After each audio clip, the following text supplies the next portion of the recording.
ఒక అంశాన్ని ప్రధానంగా కూడా మీ దగ్గరికి తీసుకొచ్చిన తెలంగాణ రాష్ట్ర ముఖ్యమంత్రి ఎవరు? ఈ తెలంగాణలో రాష్ట్ర ముఖ్యమంత్రి ఎవరు? యనుమల రేవంత్ రెడ్డి గారు. తెలంగాణ రాష్ట్ర ముఖ్యమంత్రిగా యనుమల రేవంత్ రెడ్డి గారిని ప్రజల చేత ప్రజల కొరకు ఎన్నుకోబడిన నేత, మెంబర్ ఆఫ్ లెజిస్లేటివ్ అసెంబ్లీ సభ్యుడు, దాంతోపాటు ఎమ్మెల్యేలు అందరూ కలిసి కూడా పూర్తి స్థాయిలో ముఖ్యమంత్రిగా ఎన్నుకున్నారు. ఇక పార్టీకి సంబంధించి దాంట్లో బలాబలగాలు ఏంది అనేది మనం పక్కన పెడితే మొత్తానికి తెలంగాణ రాష్ట్ర ముఖ్యమంత్రి ఎవరు అంటే ఏం చెప్తాం? రేవంత్ రెడ్డి అని చెప్తాం. కానీ ఇప్పుడు తెలంగాణ రాష్ట్ర ముఖ్యమంత్రి యనుమల రేవంత్ రెడ్డా, లేకపోతే ఢిల్లీ నుండి వచ్చిన ఏఐసిసి నేత మీనాక్షి నటరాజన? ఈ ప్రశ్నకు సమాధానం దొరకట్లేదండి. ఎస్, నేను చెప్పేది అక్షరాల సత్యం.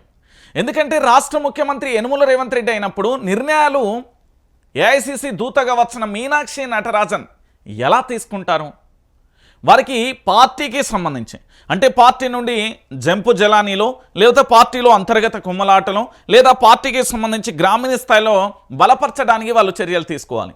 కానీ ఈ పరిపాలనలో జోక్యం చేసుకోవడం ఏంటి అంటే, తెలంగాణ రాష్ట్ర ముఖ్యమంత్రిగా పేరుకు మాత్రమే నామమాత్ర ముఖ్యమంత్రిగా రేవంత్ రెడ్డి ఉంటూ పూర్తి స్థాయిలో కూడా ప్రతి అంశాన్ని కూడా ప్రతిదీ కూడా ఢిల్లీ నుండి పూర్తి స్థాయిలో ప్రభుత్వం నడుస్తుందా అనే ఒక చర్చ కొనసాగుతుంది. సో దీనికి బలాన్ని చేకూరుస్తూ అనేక రకాలుగా కూడా కనబడుతున్న పరిస్థితి అయితే కనబడుతుంది. సో ఒకసారి ఇది చూద్దాం. ఇక్కడ మీకు కనబడుతున్నది మీ అందరికీ తెలుసు, ఇది గాంధీ భవన్. తెలంగాణ రాష్ట్ర వ్యాప్తంగా కాంగ్రెస్ పార్టీకి సంబంధించి గాంధీ భవన్లో ఏంది అంటే రాష్ట్ర రాజకీయాలకు కీలకంగా మారుతుంది. ఎందుకంటే ఇది మహాసముద్రం లాంటిది. దీంట్లో ఏంది అంటే అంతర్గత కుమ్ములాటలు ఉంటాయి, బహిరంగంగా కూడా కుమ్ములాటలు ఉంటాయి. ఒకరిపై ఒకరు విమర్శలు చేయవచ్చు. ఏదైనా చేయడానికి సాధ్యపడేది కేవలం గాంధీ భవన్ మాత్రమే. ఎందుకు నేను ఈ విషయాన్ని చెప్తున్నానంటే, గాంధీ భవన్ పంచాయతీ తారాస్థాయి ఏ స్థాయికి చేరిందంటే మీనాక్షి నటరాజన్కు ఏం సంబంధం అనేది ఒక్కసారి మనం చర్చించే ప్రయత్నం అయితే చేద్దాం. ఎందుకంటే మీనాక్షి నటరాజన్ గారికి సంబంధించి రాష్ట్ర రాజకీయాలలో వేలు పెట్టాల్సిన అవసరం ఏంది? ఈ తెలంగాణ ప్రభుత్వంలో పూర్తి స్థాయిలో కూడా సెక్రటరియట్లో కూర్చొని సమీక్ష సమావేశాలు చేయాల్సిన అవసరం ఏంటి? వారి పార్టీకి సంబంధించి ఏదైనా నిర్ణయాలు తీసుకోవాలి, పార్టీకి సంబంధించి ఏదైనా విధి విధానాల విషయంలో, లేదా వాళ్ళ కాంగ్రెస్ పార్టీకి సంబంధించి ఆ 3 రంగుల జెండా గురించి వాళ్ళు ఏమైనా మాట్లాడుకోదలుచుకుంటే ఇక్కడికి పోవాలి, ఈడి పోయి వీళ్ళ పని వీళ్ళు చేసుకోవాలి. కానీ ఈరోజు ఏం చేస్తున్నారు అంటే, ప్రజల సౌధంగా ప్రజల పరిపాలన వ్యవస్థగా ఉండే సెక్రటరియట్ను పూర్తి స్థాయిలో కూడా ఆక్యుపై చేసి ఎక్కడికక్కడ కూడా సెక్రటరియట్ను ఈరోజు పరిపాలన ఏంది అంటే పార్టీ భవన్గా మార్చేసిన పరిస్థితి కనబడుతుంది. ఒకసారి దీని గురించి మనం లోతుగా చర్చించే ప్రయత్నం అయితే చేద్దాం. మీనాక్షిపై గుర్రు అంటూ కూడా చూడొచ్చు. ఆమె తీరుపై పార్టీ సీనియర్ల అభ్యంతరం. లాభం కన్నా నష్టమే ఎక్కువ అంటూ అసహనం. హెచ్యుసి భూ వివాదంపై అంత హడావిడి ఎందుకనే ప్రశ్న. సెక్రటరియట్లో మంత్రులు కమిటీతో భేటీపై విమర్శను. సీఎం సర్కార్ను ఇరకటంలో పెడతారా అని క్వశ్చన్ మార్క్ అంటూ కూడా చూస్తున్న పరిస్థితి కనబడుతుంది. అసలేంది? కాంగ్రెస్ పార్టీ రాష్ట్ర వ్యవహారాల ఇన్ఛార్జిగా మీనాక్షి నటరాజన్ తీరుపై సొంత పార్టీ నేతలు గుర్రుగా ఉన్నారు. ఇన్ఛార్జి హోదాలో ఆమె ప్రభుత్వానికి పార్టీకి సపోర్ట్గా ఉండాలి, కానీ ఆమె వ్యవహార శైలి ప్రభుత్వాన్ని అప్రతిష్ట పాలు చేసేలా ఉందని విమర్శలు వెలువెత్తుతున్నాయి. హెచ్యుసి భూ వివాదం పరిష్కారం పేరుతో ఆమె చేసిన హడావిడి వలన అటు పార్టీకి ఇటు ప్రభుత్వానికి మేలు కన్నా నష్టమే ఎక్కువ జరుగుతుందని సీనియర్లు ఆవేదన వ్యక్తం చేస్తున్నారు. 3 రోజుల క్రితం హైదరాబాద్కు వచ్చిన నటరాజన్ మంత్రులు, స్టూడెంట్స్, సివిల్ సొసైటీ ప్రతినిధులతో భేటీ అయ్యారు. దీంతో మీనాక్షి తీరుపై అటు విపక్షాలు ఇటు సొంత పక్షం కూడా విమర్శలు వస్తున్నాయి. ఇక ఇరకాటంలో ప్రభుత్వం ఎందుకు పడిపోయింది అంటే, గాంధేయవాదిగా నిరాడంబరంగా నాయకురాలుగా పేరున్న మీనాక్షి నటరాజన్పై తొలిసారి విమర్శలు వినిపిస్తున్నాయి. గతంలో ఇన్ఛార్జీల కన్నా ప్రజాస్వామిక వాదిగా వ్యవహరిస్తున్నారని అందరూ భావించారు. కానీ ప్రస్తుత పర్యటనలో ఆమె పనితీరు సొంత పార్టీ లీడర్లు తప్పుపడుతున్నారు. ఆమె ఏ హోదాలో మంత్రుల కమిటీతో సెక్రటరియట్లో సమావేశమవుతారు, ఏ హోదాలో యూనివర్సిటీకి వెళ్ళి స్టూడెంట్స్తో భేటీ అయ్యారు, ఏ అధికారంతో సివిల్ సొసైటీ ప్రతినిధులతో మంతనాలు జరిపారు అని సొంత పార్టీ నేతలే ప్రశ్నలు సంధిస్తున్నారు. ఈ పనులన్నీ సీఎం ఏర్పాటు చేసిన మంత్రుల కమిటీ నిర్వర్తించాలి. కానీ ఆ కమిటీని సెక్రటరియట్కే పరిమితం చేసి ఆమె రంగంలోకి దిగడం ఏంటి? ప్రజల ఓట్లతో ఎన్నికైన ప్రభుత్వం కంటే పార్టీ ఇన్ఛార్జ్ హోదా ఎక్కువనా అన్న చర్చించుకుంటున్నారు. ఈ ఎపిసోడ్ మొత్తం అటు ప్రభుత్వాన్ని ఇటు సీఎంను ఇరకాటంలో పెట్టేలా ఉన్నాయనే అభిప్రాయాలు వ్యక్తమవుతున్నాయి. ఇక భవిష్యత్తులో విపక్షాల విమర్శలకు అస్త్రంగా మారతాయని కాంగ్రెస్ లీడర్లు ఆందోళన వ్యక్తం చేస్తున్నారు. సమస్యలు తలెత్తినప్పుడు పరిష్కారం చూపించాల్సిన పార్టీ ప్రతినిధే పూర్తి స్థాయిలో కూడా పార్టీకి సంబంధించి అన్నిట్లలో వేలు పెడుతుందనే ప్రధానమైన ఎపిసోడ్ ఈరోజు తెలంగాణ రాష్ట్ర వ్యాప్తంగా కూడా చర్చనీయాంశంగా మారింది. సో ఇక్కడ ఏంది మంత్రుల కమిటీ ప్రకటన తెల్లారే రంగంలోకి. సెంట్రల్ యూనివర్సిటీ ఆనుకొని ఉన్న భూములపై నెలకొన్న వివాదాన్ని పరిష్కరించేందుకు మంత్రుల కమిటీ ఏర్పాటు చేస్తున్నట్లుగా ఈ నెల 3న సీఎం రేవంత్ రెడ్డి ఎక్స్ వేదికగా ప్రకటించారు. అందులో డిప్యూటీ సీఎం బట్టి విక్రమార్క, మంత్రులు శ్రీధర్ బాబు, పొంగులేటి శ్రీనివాసరెడ్డి సభ్యులుగా ఉన్నారు. ఈ committee university executive committee, JAC, civil society groups, students ప్రతినిధులు, ఇతర స్టేక్ హోల్డర్స్తో సంప్రదింపులు జరుగుతాయని పేర్కొన్నాయి. కానీ మరుసటి రోజే ఇన్ఛార్జి నటరాజన్ హైదరాబాద్కు వచ్చి ఆ కమిటీ చేయాల్సిన పనులను ఆమె చేయడం మొదలుపెట్టింది. ఇక మంత్రులతో మాట్లాడడం, యూనివర్సిటీకి వెళ్లి స్టూడెంట్స్తో చర్చలు జరపడం, సివిల్ సొసైటీ ప్రతినిధులతో మంతనాలు చేయడం వల్ల ప్రభుత్వ గ్రాఫ్ను తగ్గించే విధంగా ఆమె వ్యవహరిస్తున్నారని విమర్శలు వస్తున్నాయి. ఇక ఇంటర్నల్ పనులు పబ్లిక్లో చేస్తారా? రాష్ట్ర ప్రభుత్వాలు గాడి తప్పినప్పుడు జాతీయ పార్టీలు రంగంలోకి దిగడం అనేది సహజం.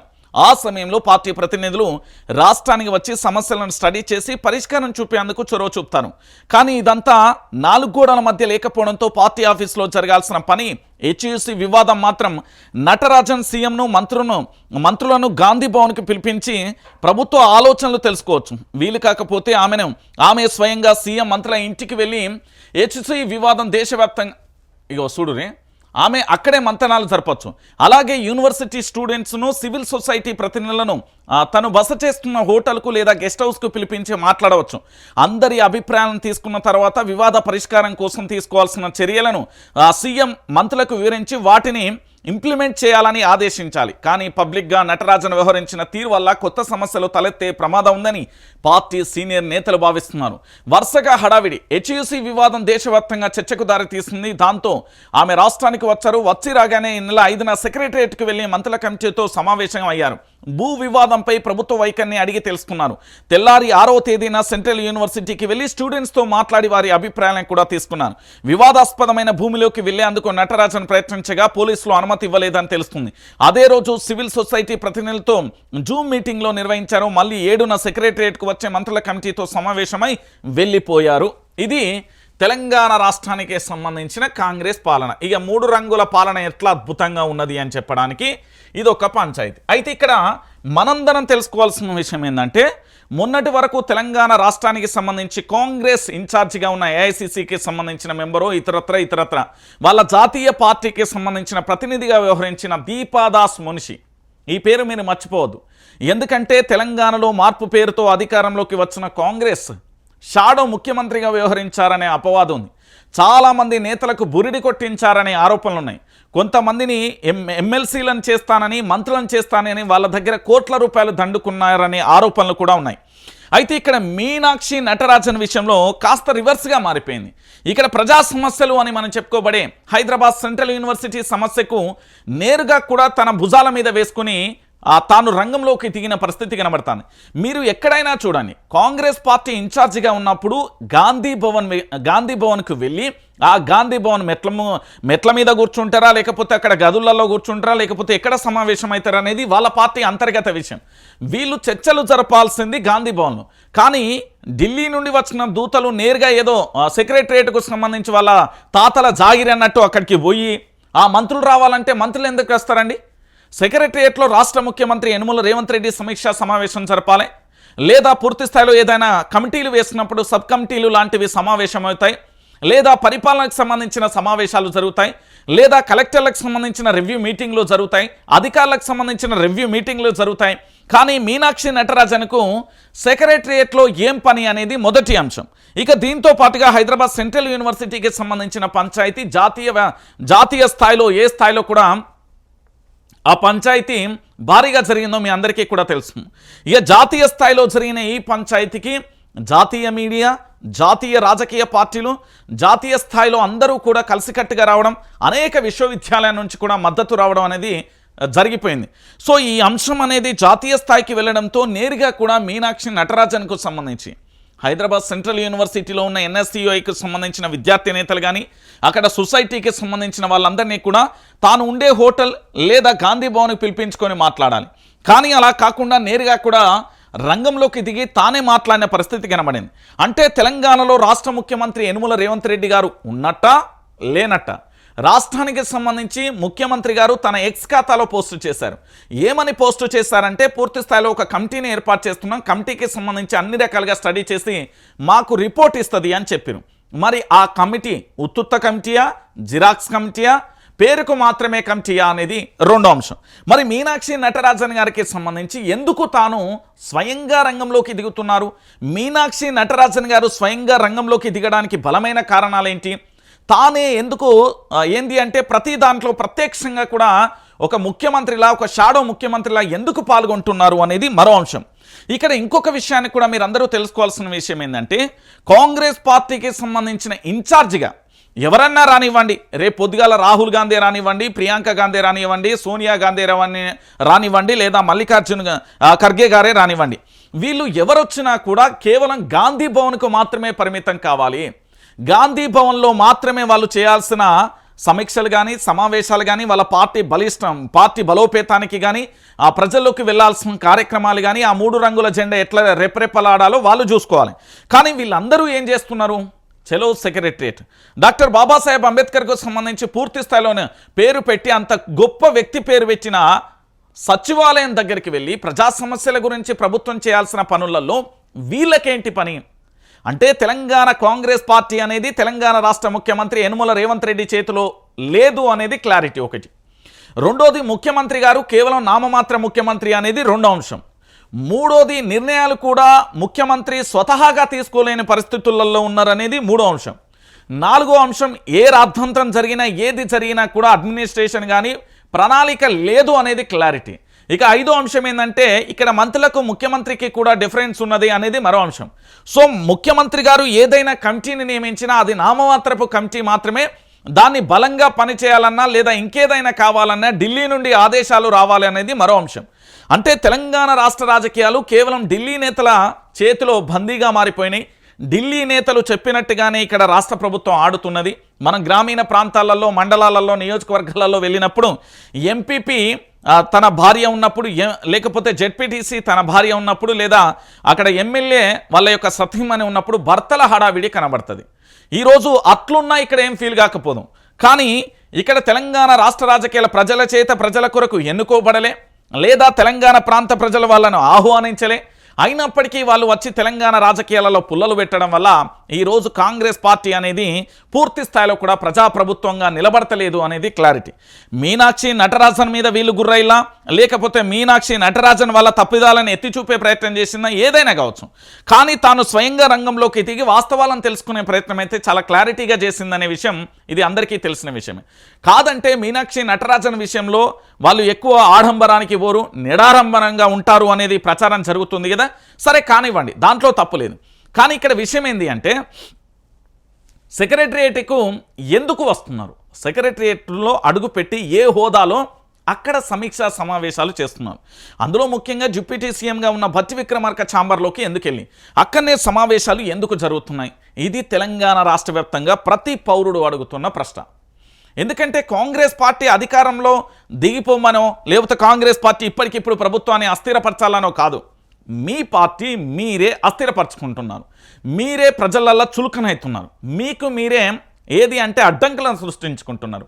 మీకు పరిపాలన రావట్లేదు అని ఆరోపణ కంటే మీ పరిపాలన వ్యవస్థ అస్తవ్యస్తంగా తయారైందనేది వాస్తవమైన విషయం.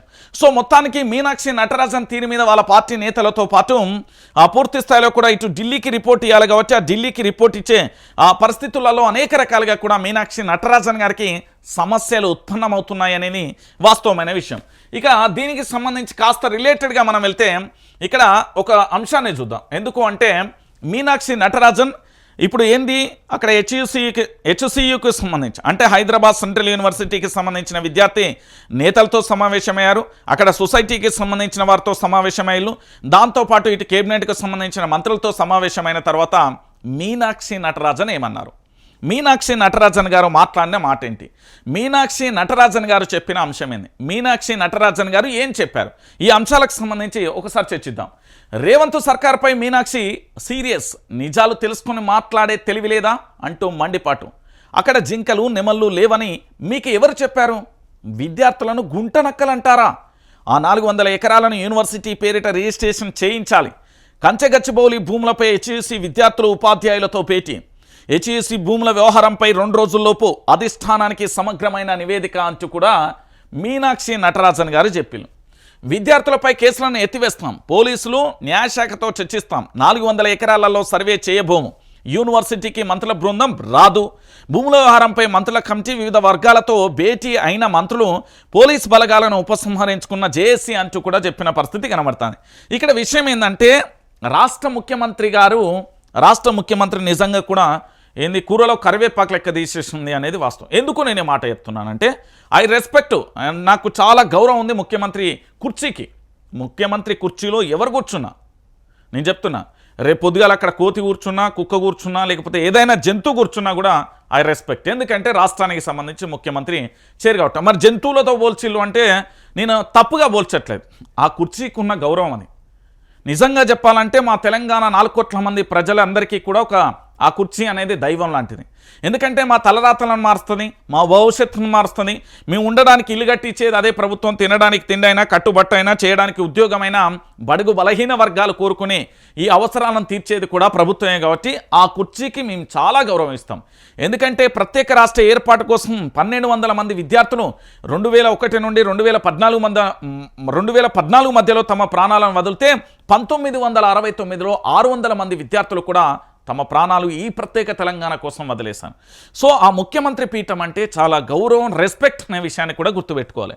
అయితే ఇక్కడ ఏమని చెప్పిండు మా ముఖ్యమంత్రి అనేది కూడా మీకు చాలా క్లారిటీ. ఎందుకంటే ఇది దిశ పేపర్లో వచ్చింది, మీరు ఎక్కువ హడావిడి కావాల్సిన అవసరం లేదు. ఎందుకంటే ఇది చెప్పిన స్టేట్మెంట్ డైరెక్ట్గా ప్రభుత్వం చెప్పింది అని మనం దీన్ని పూర్తి స్థాయిలో కూడా ఏంది అంటే ఆమోదం తెలిపొచ్చు. ఎందుకంటే ప్రభుత్వానికి సంబంధించి ఎట్లున్నది ఏం కథ అంటే దీనికి సంబంధించి పూర్తి స్థాయిలో కూడా మనం చూస్తాం. ఇక్కడ ఒక మాట అంటాడు ముఖ్యమంత్రి. ఏమని మాట అంటాడంటే మంత్రులకు సంబంధించిన కమిటీని ఎక్స్ ఖాతాలో పోస్ట్ చేస్తాడు ముఖ్యమంత్రి. తాను స్వయంగా కూడా ముఖ్యమంత్రి గారికి సంబంధించి ఏంది అంటే పూర్తి స్థాయిలో కూడా కమిటీని ఏర్పాటు చేసిండు అని చెప్తాడు. దేని మీద? హైదరాబాద్ సెంట్రల్ యూనివర్సిటీ పనుల మీద. కానీ ఇక్కడ ఏం జరుగుతుంది? ఇక్కడ మీనాక్షి నటరాజన్ ఒక క్లారిటీ ఇస్తుంది. మీరు అందరూ కూడా చూడండి. ఇగో ఒకసారి మీనాక్షి నటరాజన్ గారు ఏమన్నారు అనేది కూడా ఒకసారి చూడాలి. ఇగో యూనివర్సిటీకి మంత్రుల బృందం రాదు.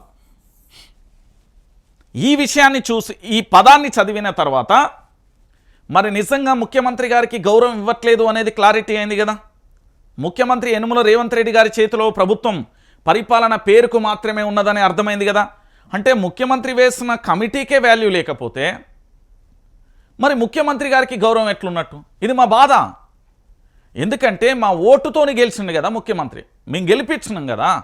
సో ఆయన గెలిచినప్పుడు ముఖ్యమంత్రి బాధ్యతలో ఉన్నప్పుడు ముఖ్యమంత్రి గారికి సంబంధించి పూర్తి స్థాయిలో యూనివర్సిటీకి బృందం వెళ్ళాలి, దీనికి సంబంధించి పూర్తిగా కూడా అక్కడ సర్వే చేయాలి, వాళ్ళతో మాట్లాడి వాస్తవాలు ఏందో నివేదిక తేవాలని మా ముఖ్యమంత్రి యనుమల రేవంత్ రెడ్డి గారే ప్రకటన చేస్తే వాళ్ళ పార్టీకి సంబంధించిన మీనాక్షి నటరాజన్ అంటే కాంగ్రెస్ పార్టీకి సంబంధించిన ఏఐసిసి ఇన్ఛార్జిగా ఉన్న మీనాక్షి నటరాజన్ డైరెక్ట్గా స్టేట్మెంట్ ఇచ్చేసింది. ఏమని స్టేట్మెంట్ ఇచ్చింది అంటే మంత్రుల బృందం ఏది యూనివర్సిటీకి రాదు, భూముల వ్యవహారం పైన మంత్రుల కమిటీ ఉన్నది. మరి మంత్రుల కమిటీ భూ వ్యవహారానికి సంబంధించి కమిటీ యూనివర్సిటీకి అయితే వెళ్ళాలి కదా. యూనివర్సిటీకి వెళ్ళాలి, విద్యార్థులతో భేటీ కావాలి, సొసైటీతో భేటీ కావాలి, ప్రొఫెసర్లతో భేటీ కావాలి, అందరితో చర్చించిన తర్వాతే వాస్తవాలు ఏంటిది అనేది కూడా చెప్పాలి. మరి ఈరోజు మీనాక్షి నటరాజన్కు సంబంధించి రేవంత్ సర్కార్ మీద ఇంత భారీ స్థాయిలో సీరియస్ అయింది అంటే రేవంత్ సర్కార్ తప్పు చేసింది. ఇంకొక విషయం కూడా చూడాలి. ఇక్కడ కేసులను విద్యార్థులపై కేసులను కూడా ఎత్తివేస్తాం. ఇంకా నిన్న ఈ కేసుల విషయంలో బీఆర్ఎస్ పార్టీకి సంబంధించిన కీలక నేత మన్నె క్రిషాంక్ మీద నిన్న ఎఫ్ఐఆర్ నమోదైంది. దానికి సంబంధించి కూడా నోటీసులు ఇచ్చారండి. ఒక్కసారి ఇది చూడాలి. మన్నె క్రిషాంక్కు మళ్ళీ నోటీసులు 9, 10 తేదీలలో విచారణకు రావాలి, గచ్చిబౌలి పోలీసుల తాకీదు లీగల్గా ఎదుర్కొంటామంటూ మన్నె క్రిషాంక్ చెప్పిండు. అంటే తెలంగాణ ప్రాంత ప్రజలారా అక్కడ చెప్పే స్టేట్మెంట్ ఇక్కడ రియాలిటీ ఎంత ఘోరంగా ఉందో చూడురి. ఎందుకు అనేది ఒకసారి చూద్దాం. హైదరాబాద్ సెంట్రల్ యూనివర్సిటీ ఘటనపై సోషల్ మీడియాలో తప్పుడు వార్తలు ప్రచారం చేశారని BRS social media convener Manne క్రిషాంక్కు గచ్చిబౌలి పోలీసులు సోమవారం నోటీసులు అందజేశారు. ఈ నెల 9, 10 తేదీలలో విచారణకు హాజరు కావాలని సూచించారు. కాగా పోలీసులు అందజేస్తున్న నోటీసులపై మన్నె క్రిషాంక్ స్పందించారు. విచారణకు సహకరిస్తానని, కేసులను లీగల్గా ఎదుర్కొంటానని ప్రకటించారు. ఈ మేరకు ఒక ప్రకటన కూడా విడుదల చేశారు. కాంగ్రెస్ అధికారంలోకి వచ్చిన తర్వాత తనపై 21 అక్రమ కేసులు బనాయించిందని తెలిపారు. హెచ్ఈసీ ఘటనకు సంబంధించి విడుదల చేసిన వీడియోలన్నీ కూడా వాస్తవమేనని అన్నారు. ఎక్కడ ఆర్టిఫిషియల్ ఇంటెలిజెన్స్ వీడియోలు కూడా వాడలేదని స్పష్టం చేశారు. తనపై ఎన్ని కేసులు పెట్టినా కూడా ప్రభుత్వ అక్రమాలు, దుర్మార్గాలపై ప్రశ్నించడం ఆపబోమన్నట్టు కూడా చెప్పిన పరిస్థితి కనబడుతుంది. అంటే మన్నె క్రిషాంక్ మీద ఈ 15 నెలల కాలంలో, అంటే కాంగ్రెస్ పార్టీ అధికారంలోకి వచ్చిన కేవలం 15 నెలల కాలంలో దాదాపుగా 21 కేసులను బనాయించింది. 21 అక్రమ కేసులను బనాయించింది. ఇక తెలంగాణ రాష్ట్రానికి సంబంధించి చాలామంది మాట్లాడుతూ ఉంటారు, అన్నా ఈ తెలంగాణలో ప్రజాస్వామ్యం ఉందన్నా, ఇక్కడ భారత రాజ్యాంగం ఉందన్నా, ఇక్కడ అప్రకటిత ఎమర్జెన్సీ లేదన్నా, ఇక్కడ స్వేచ్ఛాయుతమైన పరిపాలన కొనసాగుతుందని చాలామంది నేతలు మాట్లాడతారు. కానీ నేనేమంటున్నానంటే, అయ్యా ఇది కాంగ్రెస్ పార్టీ కేవలం మార్పు పేరుతో వచ్చింది. ఎవరికి? కాంగ్రెస్ పార్టీ కార్యకర్తలలో మార్పు కోసం కాదు, కాంగ్రెస్ పార్టీకి సంబంధించిన కార్యకర్తలలో మార్పు కోసం కాదు, తెలంగాణ ప్రాంత ప్రజలలో వచ్చే మార్పు కోసం కాదు, తెలంగాణ ప్రాంత ప్రజలలో వచ్చే మార్పు కోసం కాదు, కేవలం ముఖ్యమంత్రి, మంత్రులు, ఎమ్మెల్యేలలో వచ్చిన మార్పు. ఇక కార్యకర్తలలో మార్పు వస్తుంది, మార్పు తీసుకొస్తుంది కాంగ్రెస్ పార్టీ అంటే ఏంది అంటే, ఇక మనం కళ్ళు లేని కబోదులమే, చెవులుండి వినలేని చెవిటి వాళ్ళం అయిపోతాం. ప్రజలలో మార్పు తీసుకొస్తుందంటే అందరికీ తెలిసిన విషయమే. హైడ్రా, మూసి, హెచ్సియు, లగచెర్ల, రామన్నపేట, దాంతోపాటు నిరుద్యోగుల ఇష్యూ, దాంతోపాటు ఆటో డ్రైవర్లది, ఇట్లా చెప్పుకుంటూ పోతే తెలంగాణలో ఎన్ని ఉన్నాయో కూడా మీరు చూస్తారు.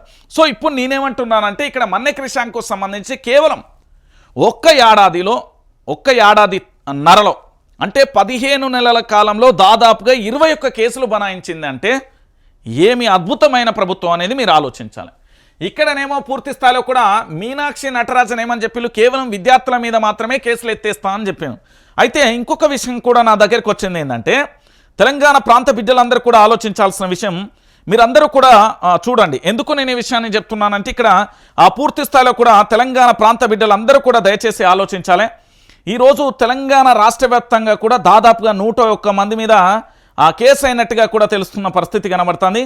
మీరందరూ కూడా దయచేసి ఆలోచించాలి. ఎందుకు నేను చెప్తున్నానంటే, తెలంగాణ రాష్ట్ర వ్యాప్తంగా కూడా పూర్తి స్థాయిలో కూడా తెలంగాణ ప్రాంత బిడ్డలందరూ కూడా ఆలోచించాల్సిన విషయాన్ని మీరు ఒక్కసారి ఆలోచించండి.